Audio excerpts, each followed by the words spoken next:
Bonjour, c'est Thibault Lambert et vous écoutez Code Source, le podcast d'actualité du Parisien. C'est la plus grande affaire de pédocriminalité jamais jugée en France. Le procès de Joël Le Squarnec s'est ouvert le lundi 24 février 2025 devant la cour criminelle du Morbihan à Vannes. L'ancien chirurgien de 74 ans comparaît jusqu'au mois de mai, accusé de viol et d'agression sexuelle sur 299 victimes, toutes des enfants qu'il a opérés au fil de sa carrière. On vous avait déjà raconté l'enquête tentaculaire autour de cette affaire dans un épisode de Code Source à la fin du mois de février. Aujourd'hui, on vous raconte les 3 premières semaines d'audience. Attention, cet épisode parle de violences sexuelles et d'inceste et certains faits ou propos rapportés peuvent choquer. Cet épisode est raconté par la journaliste du Parisien qui couvre ce procès, Louise Colcombet, journaliste au service police-justice.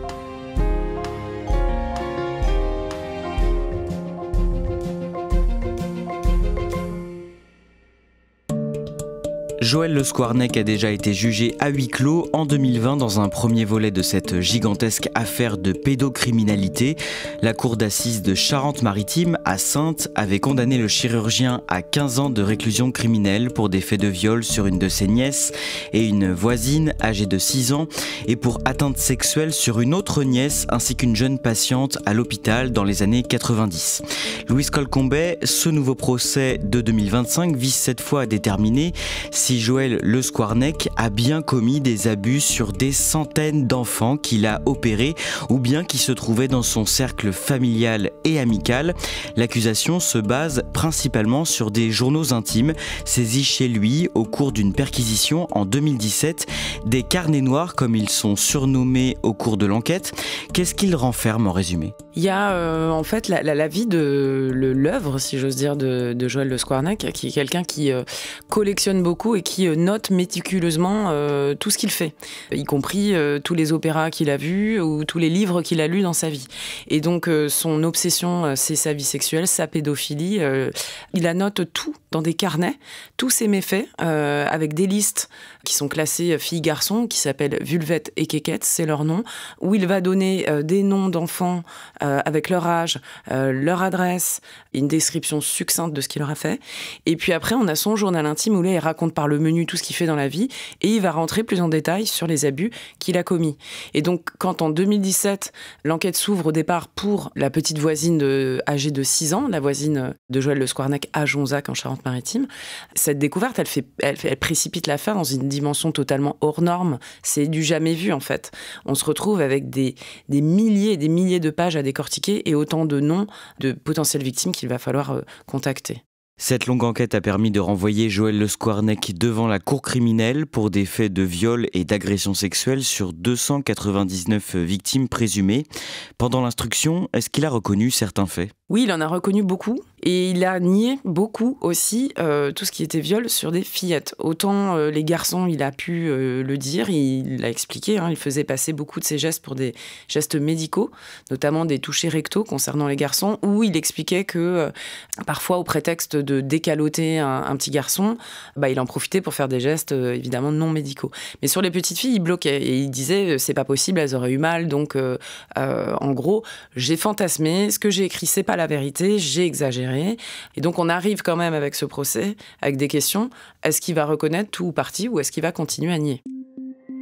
On en vient donc à l'ouverture de ce procès le lundi 24 février 2025 devant la cour criminelle du Morbihan à Vannes, un tribunal trop petit pour accueillir dans une seule salle toutes les victimes et parties civiles dans ce procès hors norme. La plupart d'entre elles sont donc dans une salle aménagée spécifiquement pour cette audience et peuvent suivre les débats retransmis sur un grand écran. Louise Colcombet, vous êtes dans la salle d'audience. Comment apparaît Joël Le Squarnec dans le box des accusés ? Alors pour ma part, il m'est apparu exactement de la même manière qu'en 2020. Le procès, certes, s'était déroulé à huis clos, mais avant que les journalistes sortent, on peut voir l'accusé.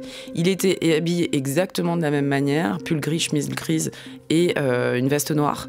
Il n'a pas pris une ride, j'ai l'impression. Il a toujours son crâne très dégarni, avec sa couronne de cheveux blanches très distinctive là autour du crâne, des fines lunettes à monture métallique avec un regard très perçant et une bouche toujours très pincée, très neutre, on le sent très attentif. Il n'est pas là en tant que spectateur, on sent qu'il est acteur, mais on ne sait pas ce qui va sortir de ce visage. Il est relativement insondable. La Cour demande à Joël Le Squarnec si il veut s'exprimer, dire quelques mots avant le début des débats. Joël Le Squarnec prend la parole immédiatement. Là, il a envie de parler. D'ailleurs, on sent que ses mots sont assez préparés. Il est dans la contrition. Il explique qu'il a conscience que ses actes ont eu des conséquences ineffaçables, irréparables. Et il explique aussi, de façon ambiguë, sans trop s'avancer sur sa future position, de dire que pendant l'instruction, il avait essayé de faire de son mieux pour distinguer ce qui pour lui était des agressions sexuelles ou des viols et ce qui ne l'était pas. Ce qui laisse en suspens cette question de est-ce qu'il va reconnaître ou pas maintenant qu'on rentre dans le dur, qu'on est dans le procès. Pendant les premiers jours, la Cour va entendre l'accusé, mais aussi sa famille. Et le 25 février, au deuxième jour du procès, ses 2 plus jeunes fils, il en a eu 3, sont auditionnés. D'abord, qu'est-ce qu'ils disent sur Joël Le Squarnec, sur le père qu'il a été pour eux ? Ils sont sidérés, ils n'ont encore pas vraiment réalisé ce qui se passait si on parlait vraiment de leur père. Parce qu'eux, ils ont connu quelqu'un d'autre. Ils ont connu quelqu'un qui était certes très absorbé par son métier, mais qui était un bon père, en fait, qui s'est occupé d'eux, qui les aidait pour les devoirs, qui était strict mais pas trop. Il y en a un qui a expliqué pourquoi il était venu. Il a dit, moi je suis finalement un des seuls peut-être qui pourra parler un peu à sa décharge, donc je le fais en remerciement de ce qu'il m'a apporté dans la vie. Et voilà, il dit, je garde le meilleur, même si le reste est impardonnable. Voilà, c'est sa phrase. Donc il fait pas de concession sur ce qu'il a fait et en même temps, il refuse de renier son père. Et d'ailleurs, ils ont émis l'hypothèse d'aller le voir en prison, ce qu'ils avaient très peu fait, voire pas fait du tout jusque-là. Ça a beaucoup ému Joël Le Squarnec, qui était en larmes et qui leur a demandé pardon en expliquant qu'il avait détruit sa famille et qu'il en avait conscience. Pendant l'audition, l'un de ses fils raconte avoir été victime d'abus de la part de son grand-père, le père donc de Joël Le Squarnec. Oui, il le raconte d'un ton presque un peu détaché, même si il explique en fait depuis il a des problèmes d'alcoolisme, en fait ça ne va pas. Il dit que les images le hantent tous les jours. Il dit c'était dans l'établi, dans le garage, devant la télé, chez moi, chez lui, dans la cuisine, sur ses genoux. En fait, on a l'impression que c'était tout le temps. Et il était jeune, il avait entre 5 et 9 ans, donc évidemment à cet âge-là, on sent que c'est pas bien, mais on n'a pas les mots, donc il n'en parle à personne. Personne ne suspecte rien, qui garde ça pour lui. Voilà, il a grandi avec ça. Il en a parlé, mais bien plus tard. Il n'a jamais porté plainte, personne ne lui a proposé. Il est même allé à l'enterrement de son grand-père, il se demande encore pourquoi. Voilà, donc ça, c'est un des fracas sexuels qui existent dans la famille Le Squarnec. Oui, Louise Colcombet, ce témoignage et tous ceux qui suivront dans le clan de Joël Le Squarnec dessinent une histoire familiale marquée par l'inceste, les violences sexuelles plus généralement, et une culture du silence aussi. En fait, on a l'impression qu'il n'y a pas une seule branche qui n'est pas frappée par l'inceste ou de la violence sexuelle. Et surtout, cette grosse chape de plomb de silence qu'on rajoute par-dessus. Et à la tête de cette pyramide du silence, c'est Joseph Le Squarnec, donc le grand-père incesteur dont on vient de parler. Joseph Le Squarnec, pour qui les apparences priment avant tout, dont on comprend que lui-même, il a une vie sexuelle un peu parallèle avec un ami de la famille qui est présenté comme tel, mais qui passe sa vie dans cette maison où voilà, la mère de Joël Le Squarnec, c'est la bonne à tout faire, elle ne sert pas à grand-chose, elle est très malheureuse. Joseph Le Squarnec, lui-même, il a été victime d'abus. Donc on se rend compte que la sœur de Joël Le Squarnec, elle a été victime de 2 viols à 14 ans qu'elle a jamais parlé parce que de toute façon, elle a dit qu'on la croirait jamais, que ses parents lui diraient que c'était de sa faute, etc. Donc elle ne dit rien. Joël Le Squarnec, lui, il a aucun souvenir de son enfance, mais il dit qu'il a rien subi. Bon, on le croit ou pas. La femme de Joël Le Squarnec aussi a vécu elle-même des incestes. La belle-sœur de Joël Le Squarnec a été victime d'abus sexuels. Enfin, il y en a à peu près partout, à toutes les branches, et sans que ça communique jamais, en fait. Personne ne dit rien à personne. Et effectivement, il y a aussi les nièces, donc les premières victimes de Joël Le Squarnec. Et là encore, tout ça va être étouffé pendant des années. Et la Cour demande aux fils de Joël Le Squarnec s'ils n'ont jamais eu de soupçons envers leur père, en particulier quand celui-ci a été interpellé, on le rappelle, au milieu des années 2000. Oui, en décembre 2004, il y a même une perquisition qui est menée au domicile familial. Pourquoi ? Parce qu'en fait, un réseau international de pédophilie, d'échange d'images, vient d'être démantelé par le FBI aux États-Unis, qui va communiquer à chaque pays la liste des usagers de ce site, dont on a retrouvé des traces bancaires, donc il n'y a aucun doute. Joël Le Squarnec fait partie de la liste. Donc les gendarmes du coin débarquent, font une perquisition au domicile. Il y a un des fils qui est là, qui a 22 ans, qui voit ça se passer sous ses yeux. Il s'inquiète et quand il revient, on lui dit « Ah non, mais en fait, ils se sont trompés. Sa mère, son père disent « Bah non, il y a eu erreur de personne. » Il y a un autre fils qui raconte qu'on lui dit « Oui, bah ton père a téléchargé des films illégalement. » En réalité, il a téléchargé des images à caractère pédopornographique. Mais voilà, il y a une façon d'arranger la vérité. Il y a aussi sans doute une part de déni parce qu'on a envie d'entendre ça. Mais ils ne sont à mille lieues d'imaginer que leur père est un pédophile invétéré. Ils n'ont aucune idée de ça. Et leur mère, surtout Marie-France Le Squarnec, va bien se garder de leur dire la vérité. Là encore, il y a quelque chose qui fonctionne pas. La parole ne circule pas dans cette famille. Le mercredi 26 février, c'est au tour de l'ex-épouse de Joël Le Squarnec, qui est aussi la mère de ses enfants, d'être auditionnée. Marie-France, donc Marie-France l'ermite, 71 ans. Elle est entendue comme une simple témoin, même si il y a donc des doutes sur le fait qu'elle ignorait totalement les penchants pédophiles de son mari. D'abord, comment elle se comporte pendant son audition ? C'est le grand théâtre, là. Elle arrive, alors extinction de voix, elle explique, elle vient avec son masque chirurgical, qu'elle est aphone, mais elle est de bonne foi, vous comprenez, je ne peux pas. Après, elle dit qu'elle n'entend pas. Enfin bon, c'est le grand cinéma, ça va pas, elle n'entend pas, etc. Bon, au bout d'un moment, elle comprend qu'on ne va pas la lâcher. Donc d'un seul coup, sa voix, elle est plus du tout éraillée, puis ça fonctionne même très bien, puisqu'elle se montre totalement insultante envers sa famille, elle traite tout le monde d'idiot, sa sœur c'est une pintade, son beau-frère il est alcoolique, enfin j'en passe et des meilleurs. Et donc son audition va durer comme ça pendant 5h30, où elle va dire, jurer ses grands dieux, qu'elle ne savait rien, mais rien de rien. On va y venir, mais d'abord, elle raconte longuement sa vie de couple avec Joël Le Squarnec, comment ils se sont rencontrés et comment ils ont vécu ensemble pendant des années. À quoi ça ressemblait cette vie, selon ses dires et ceux de son ex-mari ? En fait, ils se rencontrent quand ils sont encore jeunes. Lui, il fait ses études, donc il est interne en médecine, il est à l'Hôtel-Dieu à Paris, et puis il la croise. D'abord, d'ailleurs, il dit qu'il la remarque pas parce qu'elle porte ses cheveux en chignon. On comprend en fait que Joël Le Squarnec, il a quelque chose autour des cheveux lâchés. Selon la légende, il lui prête un parapluie alors qu'il pleut, et elle lui ramène le lendemain, il l'emmène au cinéma voir un film d'horreur. Bon, et puis finalement, l'idylle se noue comme ça. Et donc, ils s'installent, ils se marient en 74, ils ont 3 fils. Tout roule pour eux parce qu'il devient chirurgien, ils ont une belle maison, ils reçoivent des gens, grande pompe. Voilà, Marie-France Le Squarnec, elle vient aussi d'un milieu assez modeste, donc elle accède à une certaine aisance financière, une certaine représentation. C'est la femme du médecin. Il a en plus bon goût, il aime l'opéra, il a des goûts raffinés, il fait du piano. Enfin voilà, c'est quelqu'un de lettré. Donc voilà, elle accède à un univers.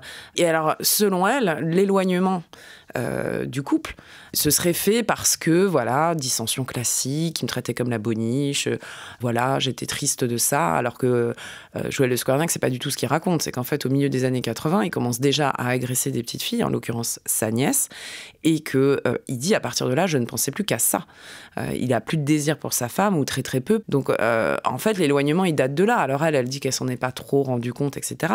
Le fait est qu'en fait, ça va se déliter pendant des années, puis à partir de 2003, ils sont plus ensemble du tout. En tout cas, à partir de ce moment-là, il n'y a plus de vie conjugale. En fait, lui, il dort dans une chambrette au rez-de-chaussée, pendant qu'elle dort avec ses amants dans le lit conjugal. Et puis lui, il dit rien. Donc c'est quand même un couple un peu étrange. Et puis sur la fin, lui, il va carrément s'installer à Jonzac. Il vit plus du tout avec sa femme, qui continue à entretenir. Elle travaille pas. Et ils n'ont divorcé qu'en 2023. Donc on a là quand même un couple assez particulier. Mais selon elle, voilà, rien ne l'a jamais alerté. C'est un couple qui ne s'aime plus parce que c'est l'usure. Et lui, il explique que c'est ses pulsions pédophiles qui, évidemment, les ont éloignés. Et donc la cour interroge longuement Marie-France sur ce qu'elle savait ou pas de la perversité de son mari et des abus qu'il commettait, notamment sur ses nièces dès les années 80. Comment elle s'en défend ? Alors, il faut distinguer ce qu'elle savait sans doute de ce qu'elle savait sans doute pas. À son premier procès, là, en décembre 2020, il avait dit qu'elle en savait beaucoup, mais elle savait pas tout. Donc, elle savait peut-être pas qu'il agressait à peu près tous les patients qu'il avait sous la main.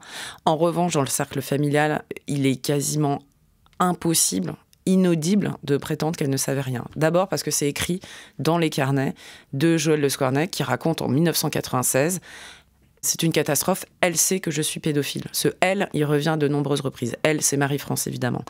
À un moment, il est question d'un placard qu'elle lui fait vider. Dedans, il y a des revues naturistes, pédopornographiques, il y a de la littérature pédoporno, il y a des poupées, déjà, qu'il collectionne.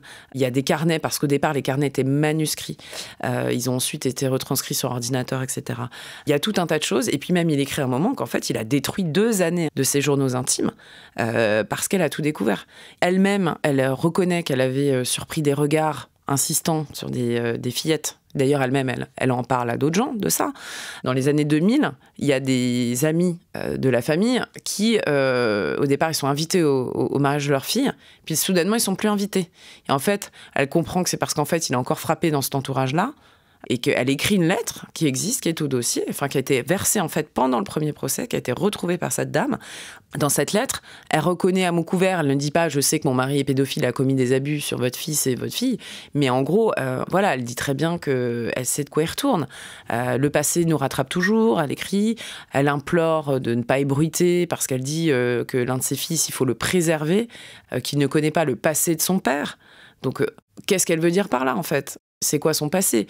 On peut difficilement entendre que Marie-France Le Squarnec ne savait rien de rien. Et Annie, la sœur de Joël Le Squarnec, celle dont les 2 filles ont été abusées par Joël Le Squarnec, vient même contredire tout ce que dit Marie-France à la barre. Selon elle, sa belle-sœur était forcément avertie de ces abus. Elle est avertie parce qu'elles en ont parlé ensemble, puis à plusieurs reprises.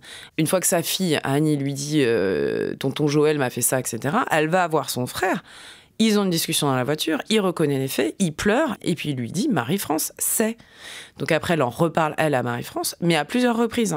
Elle a expliqué que c'était arrivé plusieurs fois, mais la première fois, elle voit Marie-France pleurer. Le lendemain, elle raconte une scène où elles sont chez le coiffeur, elle la voit, elle est encore en larmes, on comprend qu'elle a pleuré toute la nuit. Et puis, petit à petit, le truc est balayé, et aujourd'hui, Marie-France vient dire à Annie que c'est elle la menteuse, qu'elles n'ont jamais eu cette conversation, en fait. Annie, elle s'en remet pas d'entendre sa belle-sœur nier à ce point. Elle se dit que c'est pas possible. Ce qu'on comprend au fil de ces 2 auditions, c'est que la famille savait, mais que personne n'a porté plainte à l'époque concernant les abus sur les nièces. Alors Annie, elle raconte, mais elle s'en veut beaucoup. Mais à l'époque où sa première fille lui dit qu'elle a subi les assauts de Joël Le Squarnec, elle vient de perdre son mari. Donc elle est dans le chagrin absolu, mort brutale, elle a 2 filles à élever. Elle va voir son frère, mais qu'elle aime, parce qu'ils s'entendaient tous très bien. Il lui dit, oui, j'ai fait ça, il laisse entendre que c'était une fois, qu'il va se soigner. Mais elle le croit sur parole, elle se dit, il va se soigner, etc. Elle apprendra bien plus tard qu'en fait, son autre fille a été victime. Chose qu'elle avait elle-même en partie refoulée. Mais donc à l'époque, elle porte pas plainte, elle l'emmène quand même voir sa fille, un psychologue. Et puis un jour, ils en parlent à Joseph, Le Squarnec, le grand-père, le patriarche, qui lui minimise totalement. Donc en fait, elle en parle à plein de gens, en fait. On se rend compte même dans le cercle amical, et en fait, personne ne lui dit, va porter plainte. Mais personne n'a envie de faire tomber, entre guillemets, Joël Le Squarnec. Il est un peu intouchable dans cette famille.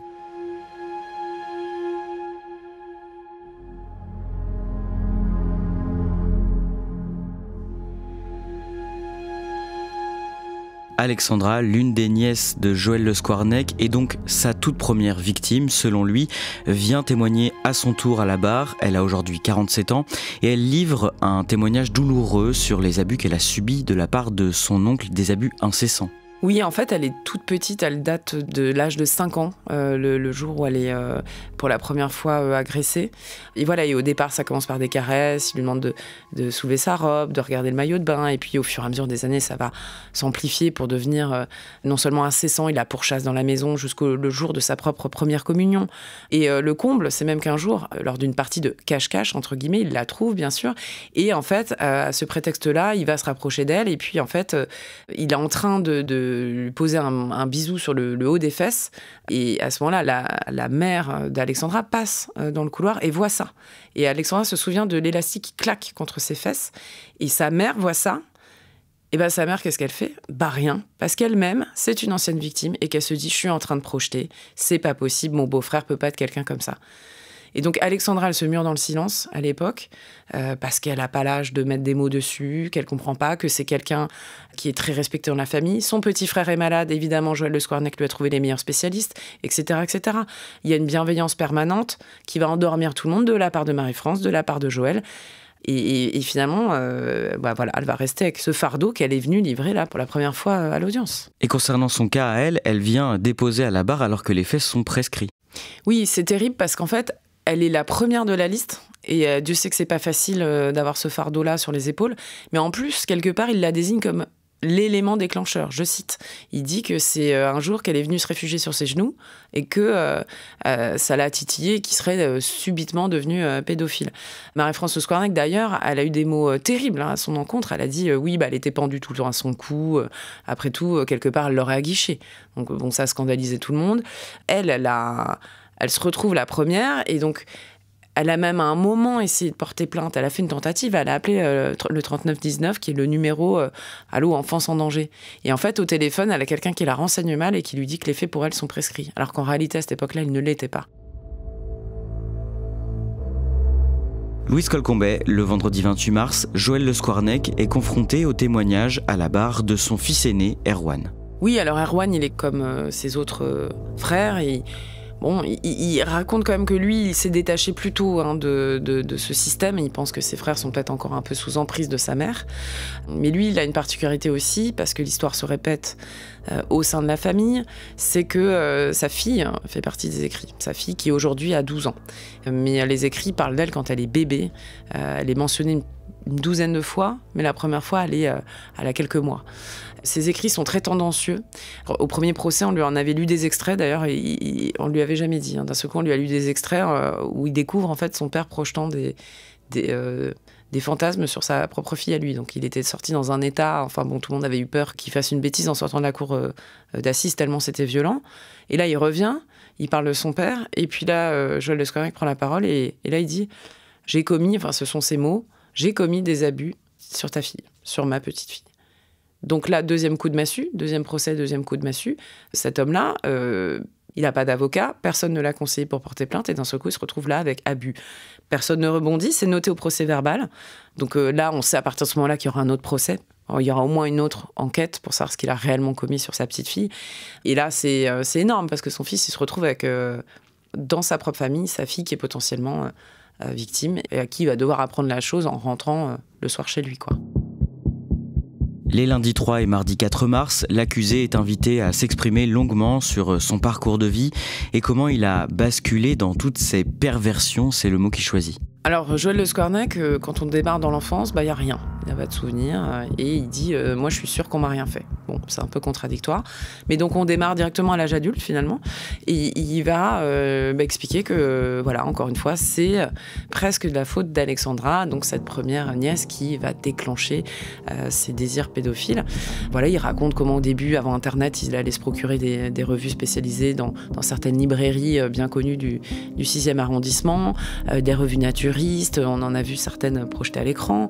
Il va s'acheter des poupées et puis arrive Internet. Donc là, il va télécharger de façon totalement compulsive des images. Et puis, il bascule. Voilà, il se met plus aucune limite. En fait, il est urophile, zoophile. Voilà, il s'est passé des choses avec ses chiens. Il a des photos et des vidéos qu'il télécharge sur des sites. C'est de la torture humaine. Enfin, les pires atrocités qu'on peut trouver. Il mange ses propres déjections, ses ongles sales, par moments il arrête de se laver, enfin c'est un océan de perversion. Et donc voilà, il raconte qu'il avait deux façades en fait. Alors il y avait encore le bon père de famille entre guillemets qui tenait le bon mari, et puis le reste voilà, sa vie cachée. Il tient encore sur ce truc aussi de dire par contre j'étais un bon chirurgien. Il veut jamais dire que ça a pu envahir sa vie professionnelle, quand bien même les agressions se déroulaient dans les hôpitaux et cliniques.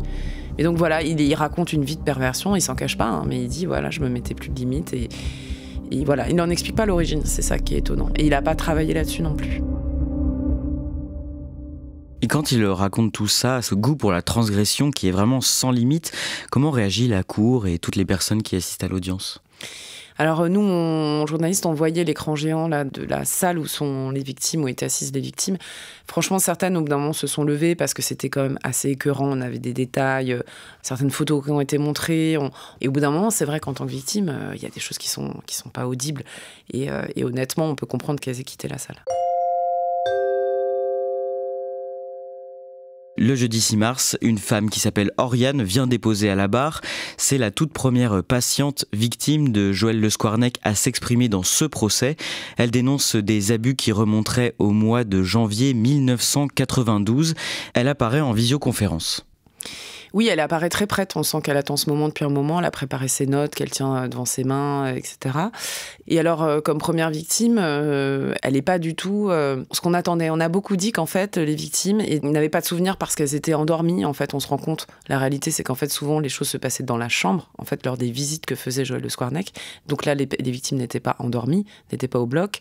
On a aussi beaucoup dit et c'est vrai, que beaucoup n'ont pas de souvenirs parce que l'amnésie traumatique a joué à plein. C'est-à-dire qu'elles n'avaient pas de souvenirs. Elles se sont retrouvées victimes parce qu'on les a contactées, qu'on les a trouvées dans les carnets.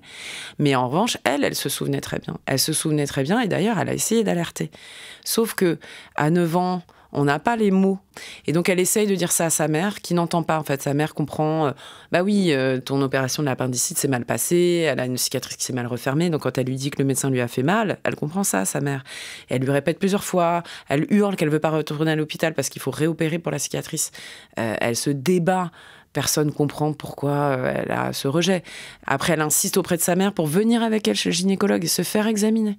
Le gynécologue voit que son hymen n'est plus intact et il lui pose aucune question. Et il décide qu'elle a fait trop de sport. Bon, ça c'est un mythe d'ailleurs, on ne brise pas son hymen en faisant du sport. Donc, encore une fois, chape de plomb. Elle n'arrive pas à tomber enceinte à l'âge adulte, on lui dit qu'est-ce que t'as ? Elle lui dit voilà, en fait, on m'a violée. Ah, n'y pense plus. À un moment, elle se demande même si elle n'est pas dingue, si elle n'a pas rêvé tout ça. Et puis en fait, le jour où on l'appelle pour lui dire qu'elle est dans la liste, elle dit tout de suite, on lui dit pas pourquoi on l'appelle, elle dit tout de suite, vous m'appelez pour monsieur Joël Le Squarnec. Elle se souvenait de son nom. Et elle se souvient exactement de tout ce qu'il lui a fait. Donc pour elle, c'est une délivrance en fait. Comment réagit Joël Le Squarnec après cette déposition ? Alors, il est question de viol et jusqu'à présent, il l'avait nié, comme sur beaucoup de petites filles. Et là, Joël Le Squarnec, on l'entend pour la première fois sur un cas concret, il reconnaît, il dit qu'il l'a broyé, il reconnaît le viol. Il reconnaît même de la soumission chimique parce qu'à un moment, elle explique qu'une nuit, il passe dans sa chambre régulièrement, il dit « Ah, tu dors pas assez ?» Il lui donne, il sort une fiole, il lui donne quelques petites gouttes et qu'après, elle le revoit, elle a des souvenirs confus, mais elle essaie de se débattre, mais elle est dans son corps prisonnière et elle le voit faire des gestes et même ça, il le reconnaît. Donc là, c'est un énorme pas en avant. Et voilà, et Oriane, on sent que c'est énorme ce qu'elle entend. Elle est très ébranlée parce que tout ça est très violent, mais soulagée.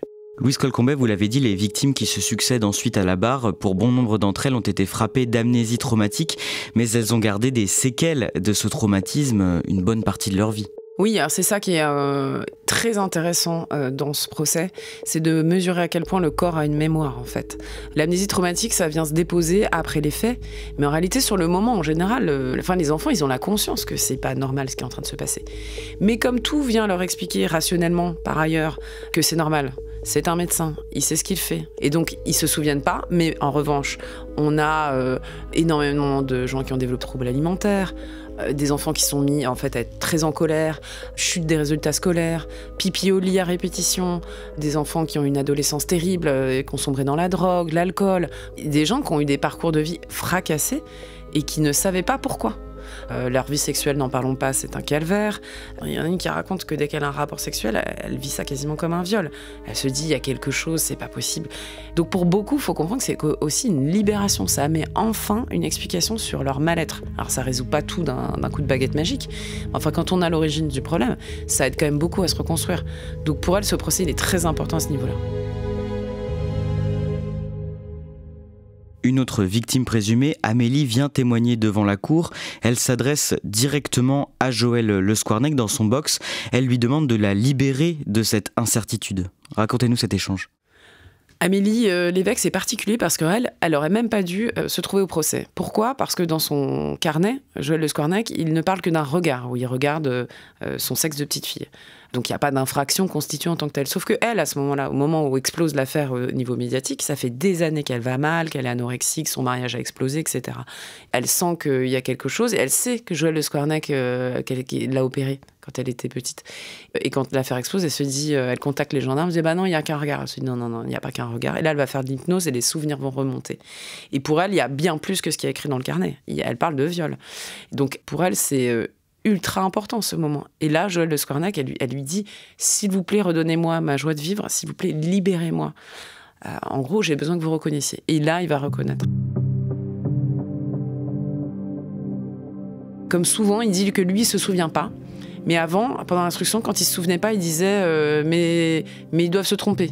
Maintenant, il dit je me souviens pas, mais je me permets pas de remettre leurs paroles en doute. Donc si elle a des souvenirs, c'est qu'il s'est bien passé quelque chose. Et donc là, il y a des larmes qui coulent sur ses joues, elle, parce qu'en fait, enfin, elle a la vérité. Ça veut pas dire qu'elle lui pardonne, mais elle peut continuer à vivre, en fait.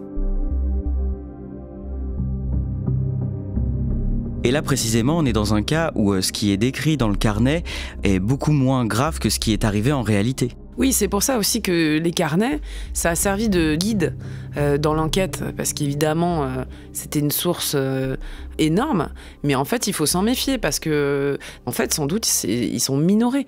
Il y a d'autres cas de personnes qui ont parlé de faits qui ne sont pas dans les écrits. Et puis, dans les premières années, il écrivait beaucoup moins que plus tard, où il était très consciencieux, si j'ose dire. Donc, dans les toutes premières années, dans les années 80-90, il a dit de lui-même qu'en fait, il a commis sans doute des abus qu'il n'a pas retranscrits. Et puis, il l'a dit aussi, j'ai sans doute commis plus que ce que j'ai écrit.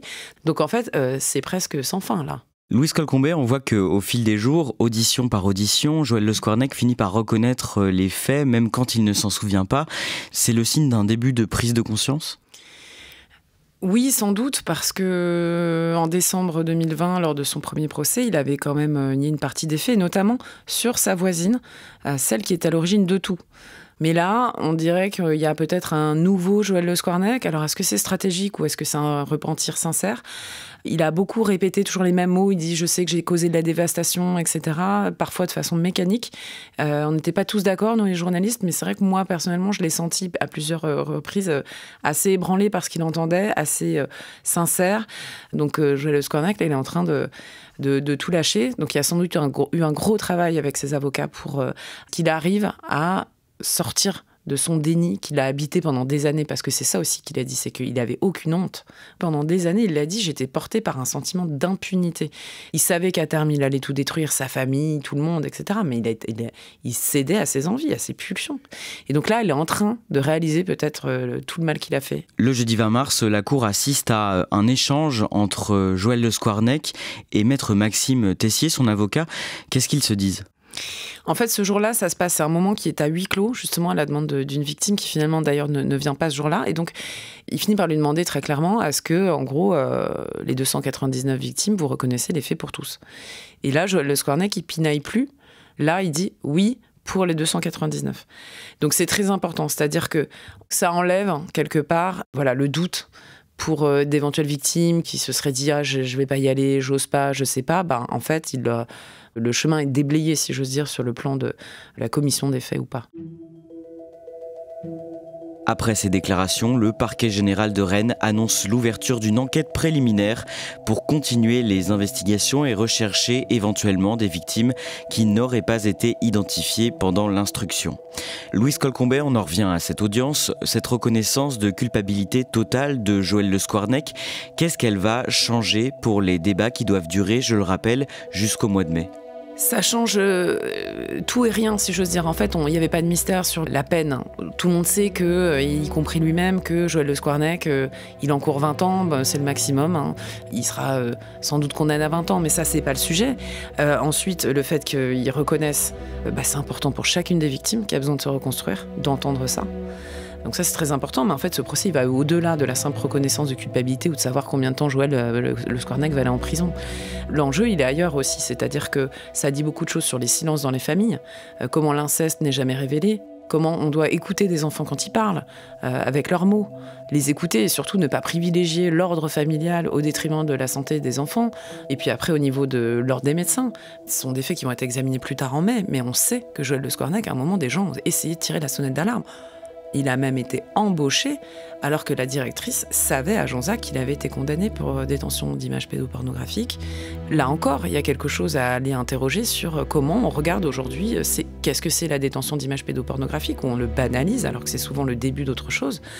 Donc ce procès, il est loin d'être terminé, il y a encore énormément de choses à en dire sur des responsabilités qui vont au-delà de sa simple personne et qui interrogent en fait toute la société.